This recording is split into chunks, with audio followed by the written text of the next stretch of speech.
I am Isabel Hart, 32 years old, living in Boston, Massachusetts, and working as a senior event manager. That morning, just as I poured myself a cup of coffee, my phone buzzed with a message from my mother. Only one short line. You don't need to come. This is a 30th anniversary celebration only for family. I froze, my eyes fixed on the screen, then slowly lifted my gaze to the window where the morning light spilled onto the busy streets of the city. In that moment, old memories returned like a wound that had never healed. The Thanksgivings when I stood in the kitchen while they gathered in the living room, the Christmases when I quietly bought gifts for myself, the forgotten birthdays when all attention went to my sister. I sighed and typed slowly. Understood. A short word, without argument, without reproach. But inside, my heart was anything but calm. I had grown used to being pushed aside, but this time would be different. I knew exactly what I had to do.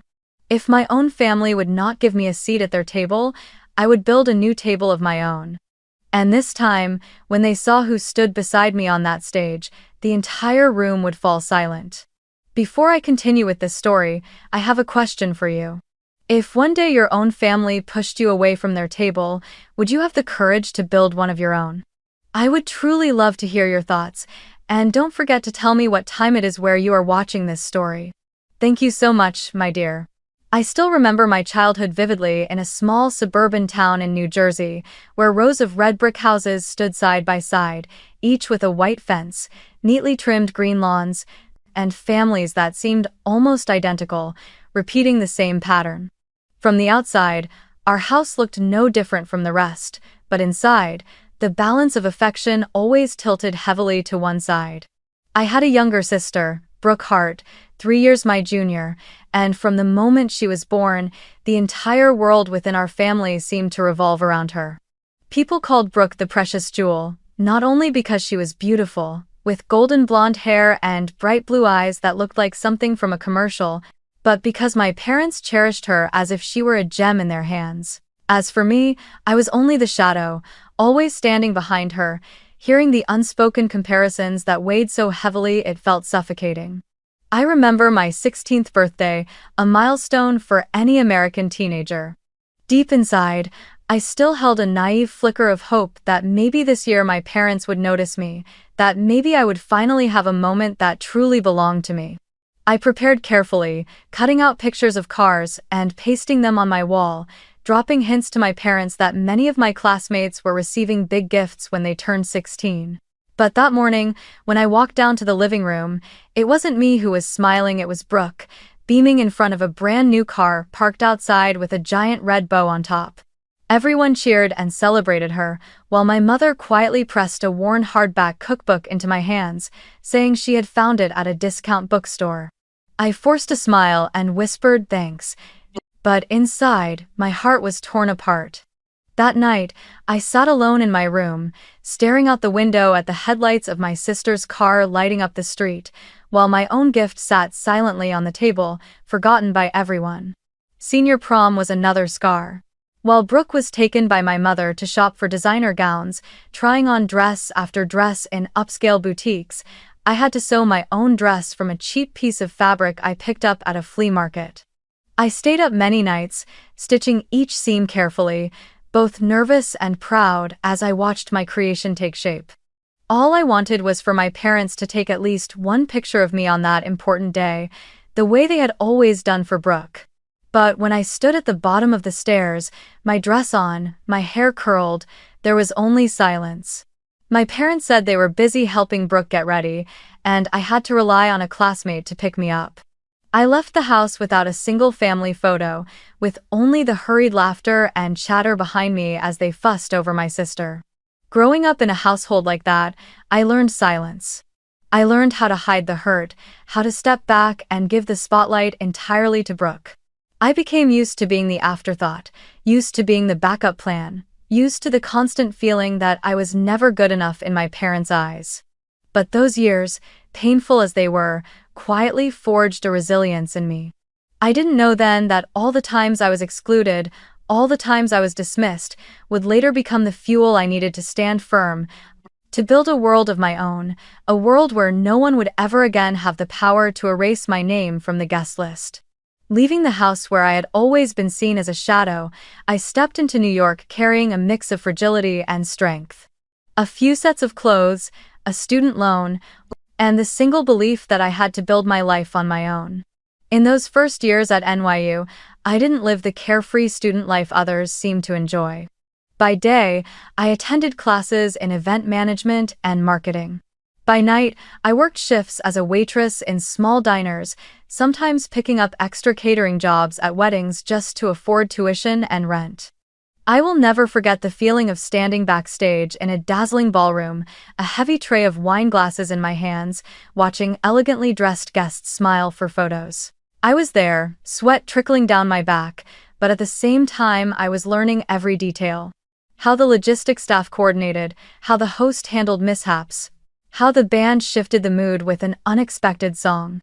I turned every shift into a lesson, so that when I returned to class, I understood my field on a deeper level. There were nights when I stumbled back into my shabby Brooklyn apartment, collapsing onto the bed still in uniform from exhaustion. On snowy days, I walked dozens of blocks just to save a few dollars on bus fare, but I never allowed myself to break. Because no one rolled out a red carpet for me, I was forced to learn how to lay down one for myself.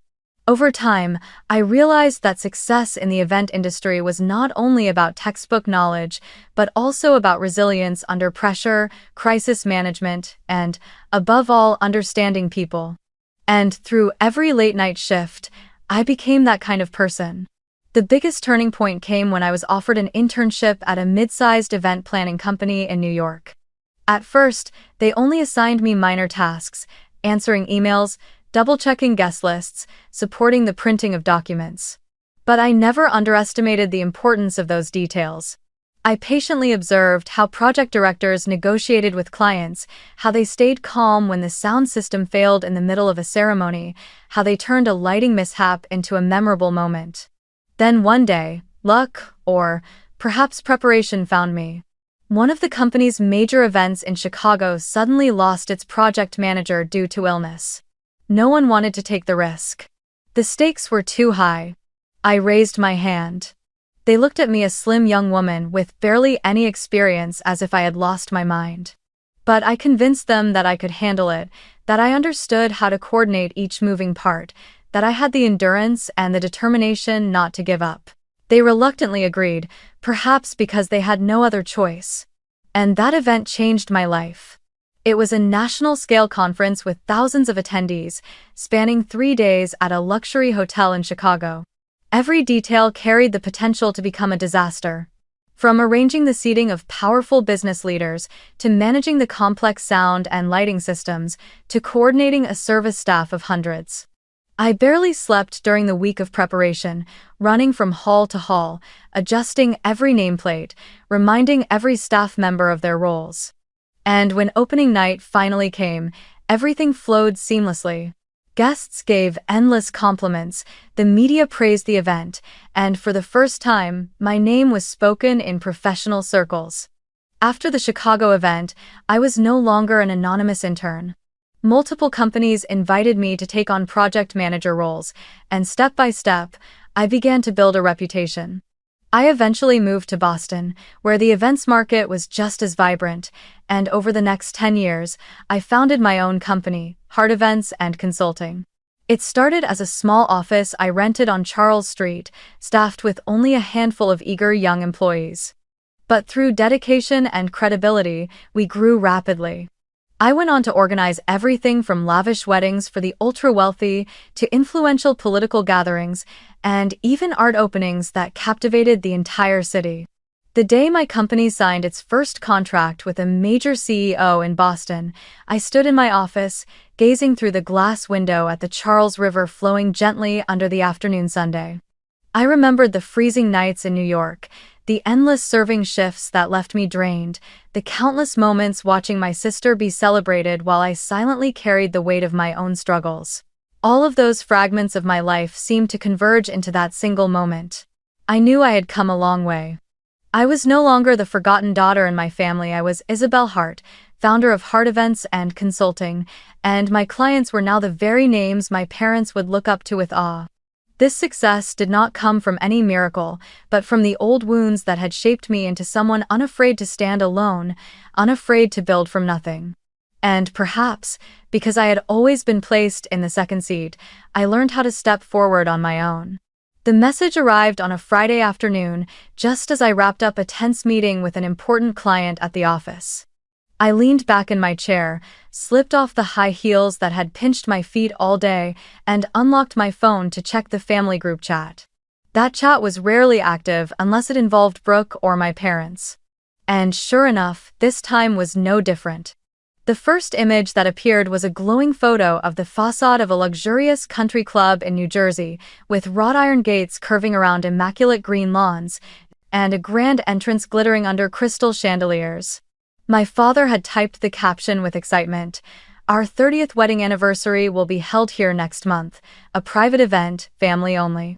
Immediately, the family chat exploded with congratulations. Heart emojis, cheerful words of praise for Brooke. "You'll help your parents pick the flowers, right? Brooke, you've always had such great taste," filled the screen. I scrolled through line after line and saw that my name was never mentioned. Then, just minutes later, as their excitement reached its peak, a private message from my mother appeared on my screen. "You don't need to come. This is a 30th anniversary celebration, family only." I sat in silence. My hand clenched the phone, but my face showed nothing. The words "family only" cut through me like a cold blade, slicing past the armor I had spent years building. I thought back to all the times before, Thanksgiving when I was 20, when they told me to stay in my dorm because there wasn't enough space at the table. Christmas when I was 25, when I called home only to hear, "Oh, this year we're eating at Aunt Linda's. It's a bit crowded, so you probably don't need to come." My 30th birthday, when my parents forgot to call me at all, yet still threw Brooke a grand party just weeks later. Each memory was like a scratch on glass, not enough to shatter it instantly, but over the years, the marks piled up until the surface was ready to crack. I remembered the one time I dared to ask my mother directly, "Why am I always the one left out? I'm your daughter too." She gave a thin smile, her tone dismissive. "Brooke needs us more. She's fragile, while you're strong and independent. You'll be fine." Back then, I believed her. I told myself that being strong meant accepting it, meant not needing their affection. But now, staring at the words, "family only," I realized that the strength they assigned to me was nothing more than an excuse to cast me aside, a justification to never share their care or their love. A slow-burning anger rose in my chest, but I refused to let it spill over. I had grown so accustomed to being the outsider that I no longer wanted to waste energy explaining or arguing. They would never listen, they never had, and they never would. I stared at the screen for a long time, my fingers hovering over the keyboard, and finally typed a single word. "Understood." I set the phone down and walked to the office window. That Boston evening glowed golden under the fading sun, the Charles River reflecting like a mirror. I took a deep breath, feeling a mixture of sorrow and resolve stir within me. For years, I had learned how to stand alone. But this time was different. That message wasn't just another rejection, it was the last straw. I knew this would be the moment I redrew the boundaries. A thought flashed through my mind. If they could host a party to exclude me, then I could host a party too, not to shut anyone out, but to gather everyone who truly valued me. A celebration where, for the first time in my life, I would be the center of the room. A celebration that, when they happened to see or hear of it, would force them to understand that family is not just about blood, but about the people who choose to stay. I allowed a faint smile to curve on my lips, not from joy, but from a growing determination. If they believed I didn't belong at their table, I would prove that I could create another table more magnificent, more filled with people, and more sincere. And when the time came, when they saw who stood beside me on that stage, their room would fall into silence. I returned to Boston that night on a late train, sitting by the window as the streams of highway lights faded into the distance. My mind kept replaying the cold words, "family only," and my own brief reply, "Understood." But instead of letting the sadness consume me, I felt a quiet fire begin to rise inside my chest. When I reached my small apartment near Beacon Hill, I set my bag down, slipped off my coat, and immediately opened my laptop. My fingers moved quickly across the keys, no longer hesitant. I started with the venue. After years of experience in the events industry, this part came to me as naturally as breathing. I didn't want just any space. I wanted somewhere with both capacity and elegance, a place that would leave anyone who walked through the doors impressed. After a few calls and checking the booking schedule, I chose a renowned ballroom in Cambridge, right on the banks of the Charles River, where floor-to-ceiling windows allowed the golden sunset to wash over the entire hall. I had organized events for clients there before, and I knew with the right arrangements, that room could transform into a dazzling evening gala. Next, I opened a new Excel file and typed the words, "guest list." Unlike my parents' so-called family-only celebration, my list was built on an entirely different foundation, not blood, but affection and respect. I typed the names that surfaced in my memory. Samantha, my college roommate, who once split her sandwich with me when we were both broke. The landlords of my first apartment in New York who patiently lowered my rent during a harsh winter. Colleagues who entrusted me with project management when I had little experience. Former clients who not only paid their invoices, but also sent heartfelt thank you notes after every successful event. I even added a few neighbors in Boston, like the one who helped me when I broke my arm on the stairs, or the one who lent me a car when I needed to get to the hospital. The more I wrote, the longer the list became, and the warmer my heart felt. A thought sparked in me. If my parents believed that only they and Brooke counted as family, then I would prove that true family is made up of those who choose to stand by me, even without shared blood. I wanted that when we raised our glasses at the party, the room would overflow with laughter, with eyes filled with pride, and not a single person there would ever think I was merely the shadow of someone else. As the plan began to take shape, I moved on to the concept. I decided on the theme emerald and gold, emerald green to symbolize vitality and resilience, and gold to symbolize brilliance and triumph. I sketched out a mood board, banquet tables draped in deep green silk, golden candles flickering warmly, white flowers woven delicately in between. A live jazz band would play throughout dinner, creating an atmosphere that was both elegant and intimate. The stage would be placed at the very center, so that anyone standing there would be visible to all, leaving no corner for anyone to be overlooked. I called a few of my most trusted vendors, the florist, the lighting crew, the catering team. Each of them reacted with surprise. "Isabel, who's this event for? It sounds incredible." I only smiled and answered, "For someone special." They didn't press further, and I offered nothing more. Keeping the secret was part of the plan. I wanted the evening to land as an unexpected shock, undeniable proof of something greater. That night, close to midnight, I was still sitting alone in front of my laptop, the glow of the screen reflecting off my face. I typed the final line into the plan. Goal: to celebrate true family, those who stayed, supported, and believed. Leaning back in my chair, I exhaled, feeling lighter than I had in years. For the first time in a long while, I no longer felt alone. I had an entire list of people who had walked with me through the storms, and they would be the witnesses to the moment I finally stepped into the light. I smiled softly, shut down the screen, and stood up. Outside, Boston lay cloaked in night, its lights scattered like stars across the ground. I knew, from that moment on, the game had changed. And this time, I was the one writing the script. The next day, I dove straight into the details of the party. For someone who had spent years in the events industry, planning a gala was nothing unfamiliar, but this time was different. This wasn't just another professional project, it was a declaration, a moment to prove myself to those who had once dismissed me. I had already chosen the theme emerald and gold, and slowly, everything began to take shape in my imagination.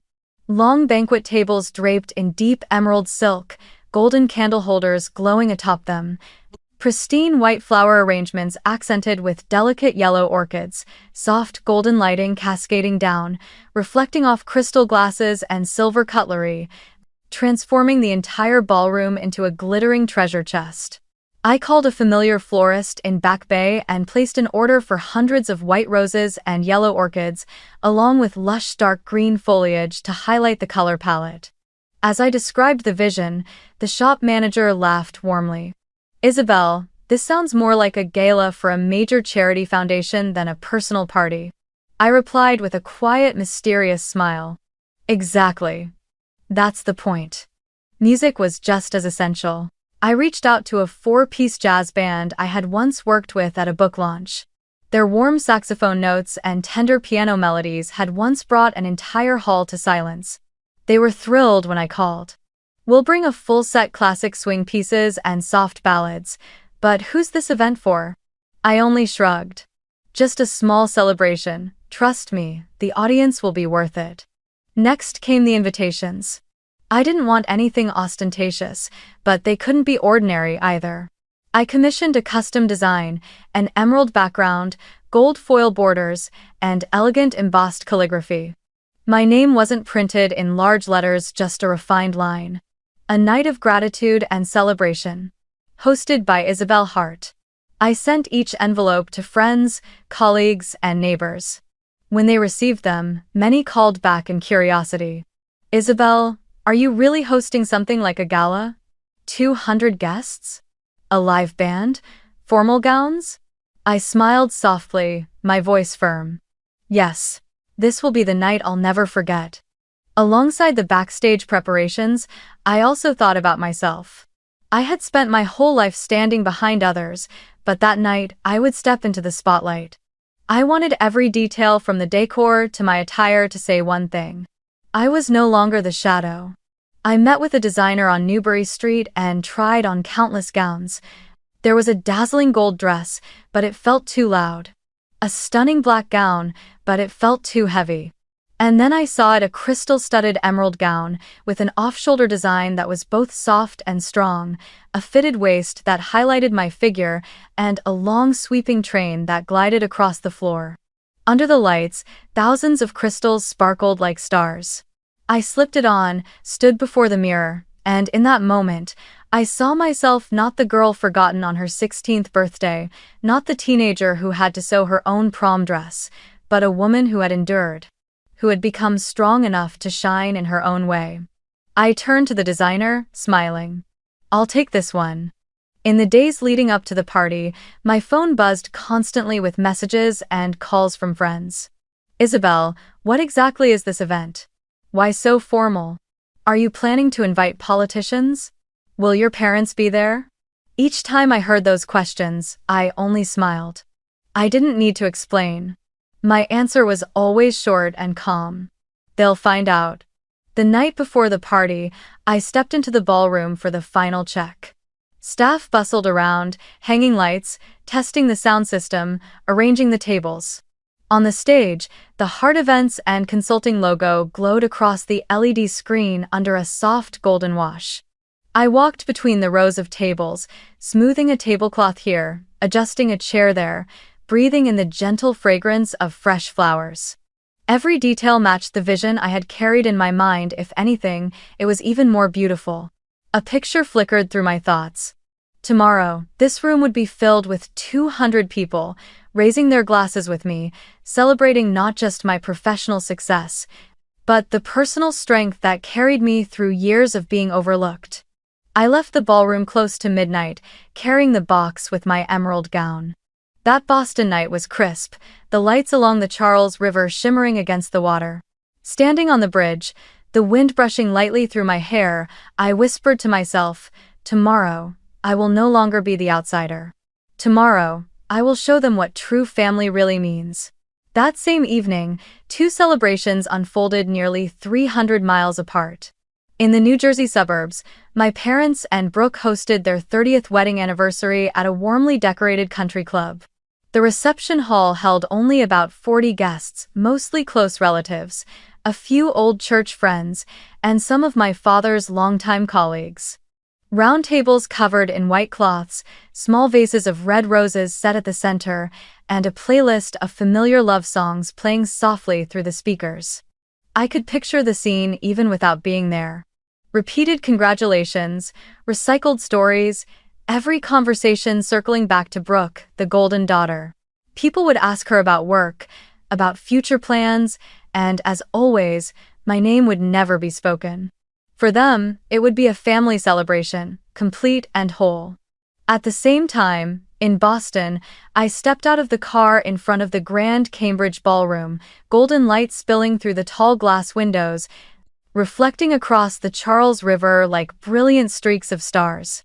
I wore the crystal-studded emerald gown, its sweeping train gliding lightly over the red carpet rolled out from the entrance. As the staff opened the doors, a wave of warmth and the soft pull of jazz music poured out, wrapping around me. And when I walked in, the entire room shimmered under the glow of crystal chandeliers. 200 people, colleagues, mentors, old classmates, clients, neighbors all rose to their feet and broke into thunderous applause. That sound was unlike anything I had ever received from my own family. It was filled with recognition, filled with gratitude. I paused for a moment, letting my eyes sweep across the room. I saw Samantha, the friend who once split her student meal with me, her eyes glistening though her smile was radiant. I saw my former Brooklyn landlords, holding hands and nodding warmly in my direction. I spotted the strict professor who once scolded me for turning in a late assignment, but later wrote the recommendation letter that helped me win a scholarship. And there were my Boston neighbors, the ones who helped me when I fell on the stairs.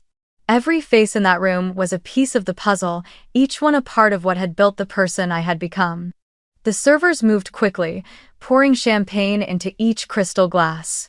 I stepped onto the stage, my heartbeat steady, deliberate.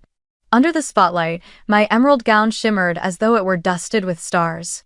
I held the microphone, my voice trembling at first, but as I looked into the loving eyes before me, a calmness spread through me. Raising my glass, I smiled. Thank you all for being here tonight. I know some call this a gala, others think of it as a night of gratitude. For me, this is simply a family dinner. I paused, letting the words sink into the murmurs of the room, then spoke firmly. Because family isn't just about blood. Family is about those who respect and love you, the ones who choose to stand beside you, especially when you have nothing left to give in return. And everyone in this room, you are my true family. The hall erupted in applause, a wave of clapping and cheering that filled the space. I saw a few people wiping away tears. The jazz band immediately lifted the mood with a triumphant melody, the saxophone's long, soaring notes embracing the entire room. In that moment, I felt myself break free from the dark shadow of my childhood. Without my parents, without Brooke, I still had a community whole and unwavering. I was no longer the girl forgotten in the corner of a room. I was the center of a magnificent evening, surrounded by 200 voices affirming my worth. Meanwhile, in New Jersey, my parents and Brooke were no doubt raising their glasses in a small banquet hall, surrounded by the same recycled congratulations. But, here in Boston, I was standing before a sea of light and genuine affection. Two worlds existed at the same time, hundreds of miles apart, yet so starkly opposed they almost felt cruel. And I knew, soon enough, those two worlds would collide, and when they did, they would no longer be able to pretend I was invisible. I tapped my glass lightly against the microphone, signaling for silence once more. My voice rang out, steady and clear. This is my true family. And in that moment, I felt a wide smile spread across my face, not the kind I used to wear to mask the pain, but a smile of release, of confidence, of triumph. As the applause faded, I stood still for a few seconds on the stage, gazing at the familiar faces glowing under the chandeliers. My heart was still racing, but this time for a different reason. I knew the biggest surprise of the evening was still to come. Taking a deep breath, I spoke again, my tone calm but weighted with meaning. Before we begin dinner, I want to introduce a very special guest, someone I had the privilege of working with at an event a few years ago. He placed his trust in me and gave me an opportunity that forever changed my career. Tonight, he is here not as a politician, but as a friend. The ballroom stirred with excitement, curious eyes turning toward the grand doors. As soon as I finished speaking, the doors swung open, and to the gentle strains of music, Massachusetts State Senator David Callahan stepped inside. He wore a sleek gray suit, a small American flag pin gleaming on his lapel.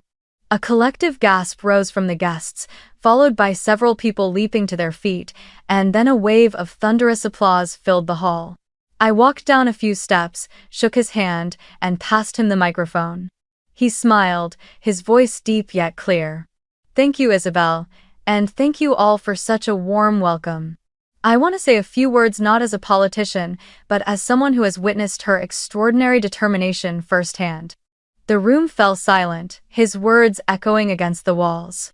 3 years ago, I needed to organize a large-scale fundraising event.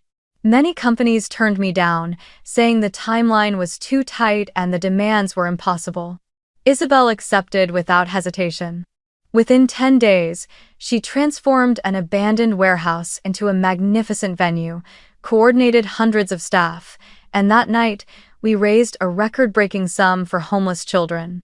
But what impressed me most wasn't just her professionalism, it was the way she led everyone, with calm, with conviction, and with the belief that nothing is impossible. To me, she is the embodiment of resilience and independence. When he finished speaking, a wave of applause erupted, louder and stronger than anything before. I felt a sting rise in my nose, my eyes welling with tears. Not because of reputation or praise, but because for the first time in my life, I stood on a stage, publicly recognized before hundreds of people, all for what I had built with my own hands, without leaning on anyone, without asking for anyone's permission. I took the microphone, my voice trembling slightly but still clear. "Thank you, Senator, and thank you, everyone. If one day my parents ever see this, I only hope they understand one thing. I have never been without family. I was only without them." The moment the words left my lips, the room burst into cheers. Many people stood, raising their champagne glasses high, and together they shouted, "To Isabel." I looked around, seeing radiant faces, some wiping away tears, others clasping my hands tightly as I stepped down from the stage. In that moment, it felt as though every wound from my childhood, every abandonment, every moment of humiliation, had been soothed by the overflowing love in that room. The music swelled again, jazz notes flowing through the air as guests returned to their tables in high spirits. I sat down surrounded by friends and colleagues, a strange peace settling over me. In my mind, a quiet thought emerged. In New Jersey, at that very moment, my parents and Brooke were likely raising their glasses in a small hall, repeating the same tired blessings. They thought that was family only.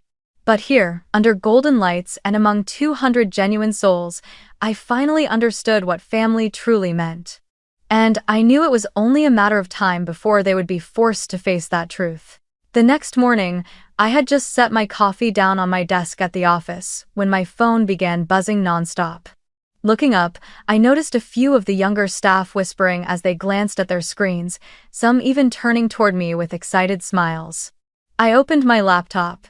Images from last night's party were everywhere on Twitter and Instagram. The hashtags number a night with Isabel and number Emerald and Gold Gala had suddenly gone viral in Boston, even trending across the entire state of Massachusetts. A short video clip of Senator Callahan standing beside me on stage, praising my resilience and independence, had been shared thousands of times within just a few hours. Online headlines blared. Boston entrepreneur turns night of gratitude into dazzling gala. Senator hails Isabel Hart as a symbol of a new generation. Scrolling further, pride swelled in me, but so did a restless tension. Because I knew once something hit the internet, it wasn't just Boston that would see it. And just as I expected, my family group chat soon lit up with notifications. One relative, whether by accident or intention, had forwarded a news photo into the group. It showed me on stage in the emerald gown, chandeliers sparkling above, Senator Callahan at my side, with the caption, Isabel Hart hosts Grand Gala in Cambridge, over 200 guests in attendance. I stared at the screen without typing a word. Inside, I felt a bitter mix of amusement and irony, so it took seeing me in the headlines for them to suddenly remember I existed. By noon, as I was reviewing a contract for a new client, the office door suddenly swung open. I looked up, and my chest tightened. My parents stood there, their faces heavy, and behind them was Brooke. The staff froze, pretending to focus on their screens, but I could feel their eyes darting toward us, curious and tense. The air thickened, the temperature in the room seeming to drop. I rose slowly to my feet, my voice calm. "Hello, Dad. Mom. And hello, Brooke." My mother spoke first, her voice strained but attempting composure. "Last night, what was that, Isabel?" I held her gaze, unblinking. "A family celebration." I paused for a beat, then emphasized each word. "A real family." All three of them stiffened at once. My father frowned, his lips twitching as though he couldn't believe his ears. "Real family? What do you mean?" "We just celebrated our 30th anniversary. That was family." I gave a faint smile. "Really? A party where I was told in a private message, you don't need to come. A lifetime of meals where I was always left out. If that's what you call family, then I'd rather have none."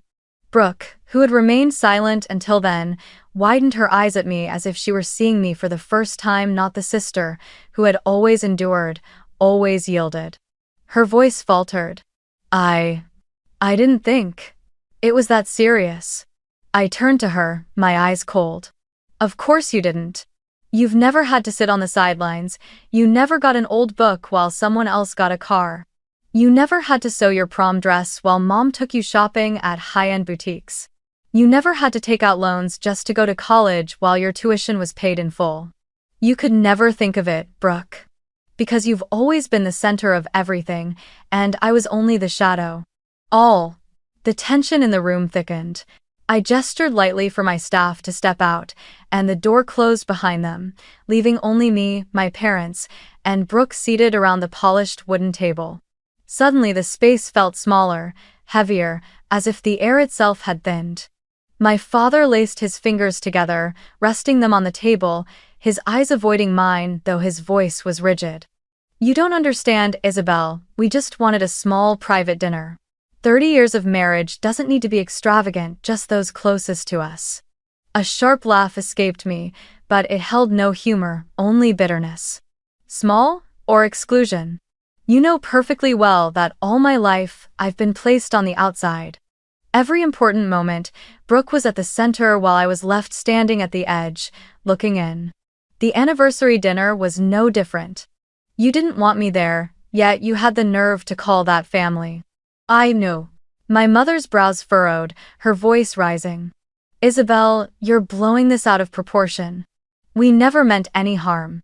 It's just, you've always been stronger, you didn't need the same care as Brooke. Your sister is more fragile, more sensitive. We thought." I cut her off, my voice sharp, cold as ice. "No, Mom. That's the excuse you tell yourselves. Did I not need it, or did you never want to give it?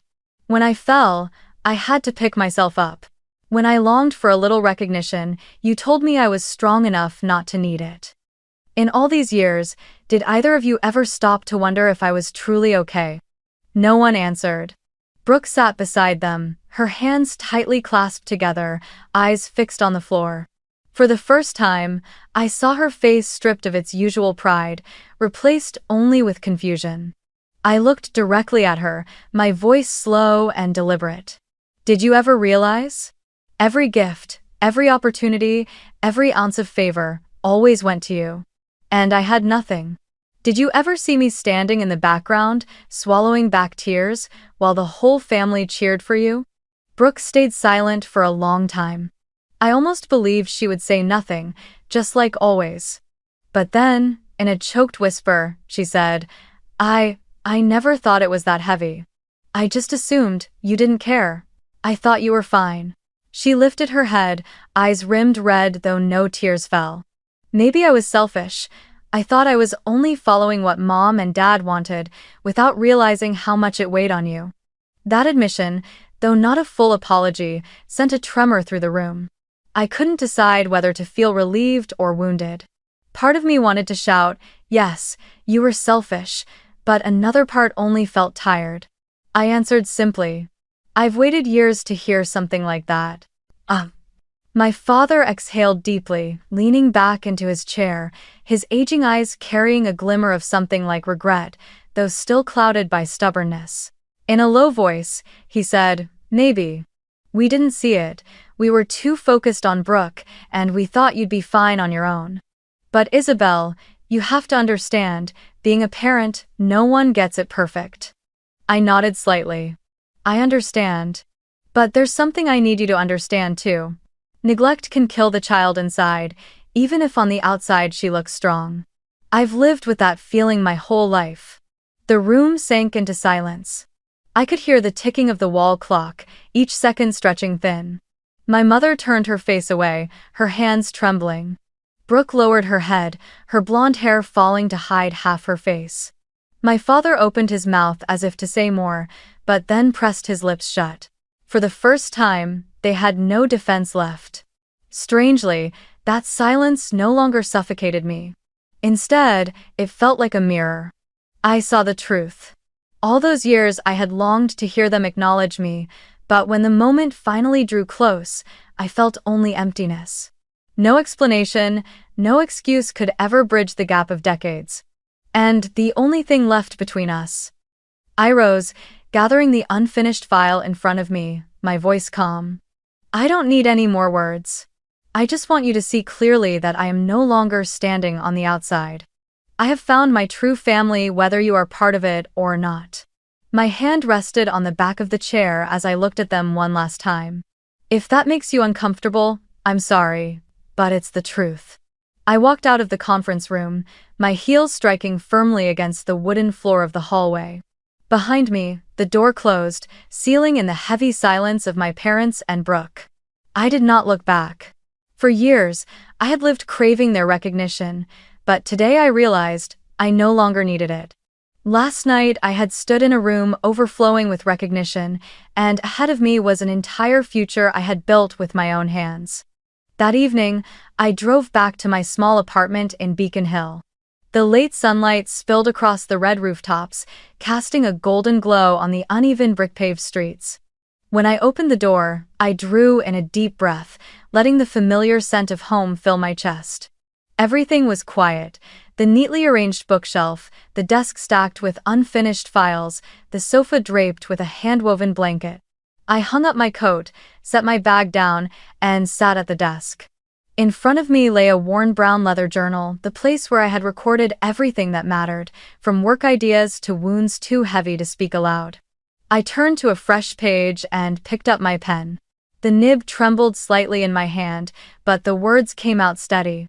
"I don't need to chase love in places that have denied me. I will build it in places where it is welcomed." When I finished, I stared at the line for a long time. It wasn't just a statement, it was a promise to myself. A promise that I would stop seeking recognition from those who would never give it, and instead, create new bonds that were warm and enduring. Closing the journal, I stood, poured myself a cup of hot tea, and stepped out onto the balcony. Boston was already glowing with evening lights. Glass towers reflected the shimmer, and the Charles River stretched like a dark mirror scattered with countless points of light. I stood there, sipping the tea, feeling the warmth spread through my body. In that moment, I knew with clarity that I had crossed into a new chapter of my life. I thought about the emerald and gold gala, about the thunderous applause, about the faces that had stood with me not out of obligation, not out of blood ties, but out of genuine love. I thought about the final words I spoke on stage, and I knew they were true. Family is not who gives you life. Family is who chooses to stay. I turned toward the window and caught my own faint reflection in the glass. In those eyes, there was no longer the confusion of a child abandoned, but the resolve of a woman who had discovered her own worth. I smiled softly, and in my heart whispered a message not only for myself, but for anyone listening to this story. Family is not who gives you life. Family is who chooses to stay. And if you've ever been cast aside, remember this: you have the right to build a table of your own. Beavis. Outside, Boston glittered like a sky full of stars. I took another sip of tea, letting the warmth spread through me, and I knew from that moment on, I would move forward not as someone excluded, but as someone who had created her own seat at the table.